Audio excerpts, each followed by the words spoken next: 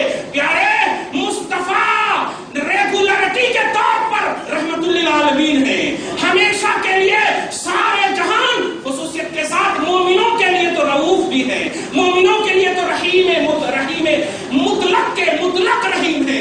اللہ ایسے رحمت للعالمین کے سائے کو اور ان کی عظیم الشان چھتری کا اگر احساس نہیں کرو گے تو حرارت کفر بھی آئے گی اور مائع ضلالت بھی آئے گی، کفر کی حرارت بھی تمہیں لگ جائے گی اور سنو ضلالت کا پانی بھی تیرے اوپر آئے گا۔ اس لیے اگر گمراہی سے بچنا چاہتے ہو اور کفر کے قتل اور ان کے نرغے سے بچنا چاہتے ہو اور بتانا چاہتے ہو ان تمام تنظیموں کو کہ یہ ہندوستان میرے عظیم الشان خواجہ کا ہندوستان ہے، اور سنو ہم اسی بنیاد پر جیتے ہیں، باوجود ہے کہ وہ ہمارے ریلیشن نہیں ہے، وہ ہمارے قریبی ہمارے باپ دادا نہیں ہے، وہ ہمارے اگر ہیں تو مصطفیٰ کی عطا ہے، رسول پاک کی رحمت کے مظہر ہے، نبی اعظم صلی اللہ علیہ وسلم کی عطا سے ہندوستان کی پوترتا کو، اس کی ثقافت کو بچانے کے ایک منبع ہے۔ ان کے تصور میں اگر بتانا چاہتے ہو تو اسی تصور میں، اسی خیال میں رہو، اسی بیس کو اپنا بیس بناؤ، مصطفیٰ کی رحمت کا خیال کرو۔ ایسے ہی قرآن کہتا ہے ان آمنوا بمثل ما آمنتم بہ فقد اہتدوا۔ اے لوگوں ایسے خیال کرنا ہے تمہیں جیسے صحابہ نے خیال کیا ہے، فقد اہتدوا، تو تم ہدایت پر رہو گے۔ وَإِن تَوَلَّوْا، اور اگر ایسا خیال نہیں کرو گے تو فَإِنَّمَا هُمْ فِي شِقَاقٍ، تو تم ہی مشقتوں میں چلے جاؤ گے۔ آج تمہیں جو مشقتیں آئی ہیں توبہ کرو اور رسول پاک کی رحمت کا خیال کرو، دعا کرو اللہ تبارک و تعالی ہم سب کو سائے رحمت مصطفیٰ کی کنٹینیوٹی کو سمجھنے کی مکمل توفیق عطا فرمائے، رحمت للعالمین کے سائے تلے صحابہ کرام کے تصور میں رہنے کا جذبہ کامل عطا فرمائے، اور جن ظالموں نے ہم جیسے مسلمانوں پر زندگیاں تنگ کرنے کی کوشش کی ہے، پروردگار ان ظالموں کے ظلم سے سب کو بچا لے، یا اللہ ہندوستان کو بچا لے، عطائے رسول کی عطا کو بچا لے، مصطفیٰ صلی اللہ علیہ وسلم کی وفا کو بچا لے، آمین بجاہ سید المرسلین وما علینا الا البلاغ۔ جو سنت نہیں پڑھ سکتے